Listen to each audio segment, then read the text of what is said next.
Good evening, sir. Good evening, classmates.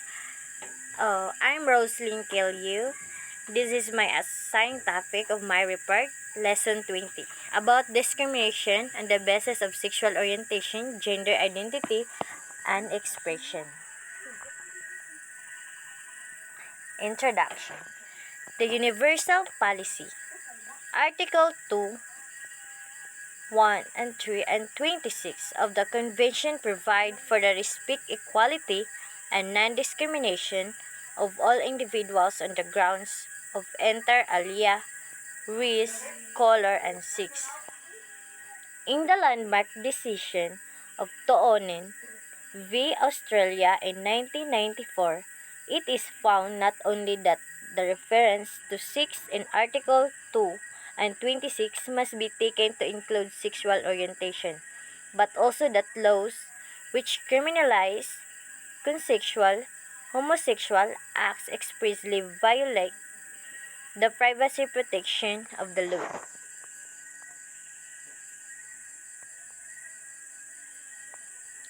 Nicholas Toonen claimed that the Domestic Criminal Code was discriminatory and contrary to Article 2 and 26 of the International Covenant on Civil and Political Rights. ICCPR, Toonen submitted that he was subject to their juror discrimination because the law distinguished between individuals in the exercise of their right to privacy on the basis of sexual activity, sexual orientation, and sexual identity. Toonen submitted that in order to remedy the discriminatory provision, they had to be repealed. National and local policies. Presently, the anti-discriminatory bill is still pending before the Congress. This bill is expected to be signed into law before the end of Duterte administration. Prior to this bill, several LGUs have enacted ordinances and resolutions to address these issues. In the House of Representatives, Representative Raymond Palatino of the Kabataan Party List filed House Resolution number 1333, which seeks to investigate prejudicial, discriminatory, and unjust practices and policies against LGBT students implemented and tolerated in schools, partnering with the DepEd and other government agencies to explore the inclusion of a comprehensive gender curriculum of basic and secondary education, and vocational and technical school to incorporate discussion on issue of LGBT persons. In May of 2012, the DepEd issued Order Number 40, or the DepEd Child Protection Policy, to guarantee the protection of children in school from any form of violence, abuse, or exploitation regardless of sexual orientation and gender identity.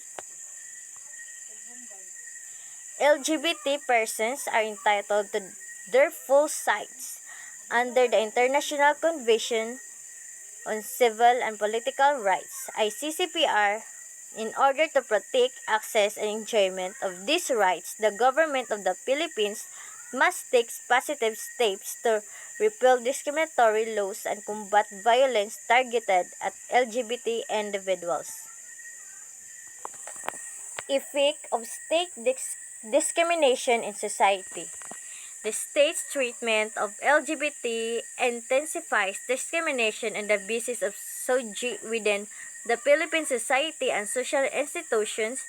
Homophobia, the stigma and prejudice toward LGBT persons are very present within Filipino society, creating a dangerous climate of hostility toward LGBT people.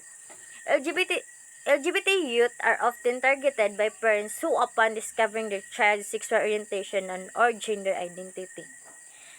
So, for my example, but any kind of social or cultural discrimination and basis personal rights on the grounds of sex, race, color, social condition must be covered the indicated and compatible within God's indicated color, social condition must be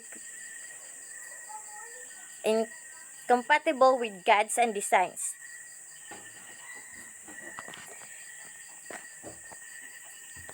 Discrimination by the Catholic Church. The Catholic Bishops' Conference of the Philippines (CBCP) and Episcopal Commission on Family and Life (ECFL) has been fervently demanding Congress for the removal of gender, sexual orientation, and gender identity. The Comprehensive Anti-Discrimination Ordinances files in the Senate and in the House of Representatives claiming that its inclusion will only create problems regarding ethics, marriage, the family, and the religious freedom, and reason that the difference in sex or gender does not belong to the same level as the difference in race, color, religion, or intensity. So, about the effect of state discrimination in society, they have some examples. They have also some causes of discrimination in society. People may be discriminated against because of their age, disability, intensity or region, political belief, race, religion, sex, participation of the religion, sex, or gender, sexual orientation, language, culture, and on many other grounds. Next is the participation of the members of LGBTQ plus in public life. Article 25 of the Convention provides for the rights of each citizen to participate in public affairs, to vote, and to have equal access to public service in the country. These rights are provided free of unreasonable restriction and free from distinction made on the basis of sex, which, as mentioned above, includes sexual orientation. Next is discrimination in the military. Through their media announcements, it seems on that surface that Philippines military and the police are adhering to the non-discrimination clause of the Philippines Constitution, Article 2, and the ICCPR by its declaration of openness to admit gays, lesbian, bisexual person in military and police service, the generalized negative stereotyping of LGBT persons, and the misconception that a person's sexual orientation defines one's gender expression are most evident on the common position of the EFP, PNP, PME towards gay and effeminate behavior. So, for this discrimination in the military, unlike many civilian employers, the military is allowed to discriminate in some areas based work. However, while the military may be able to engage in these forms of lawful discrimination, it's prohibited by law from discriminating on the basis of race, color.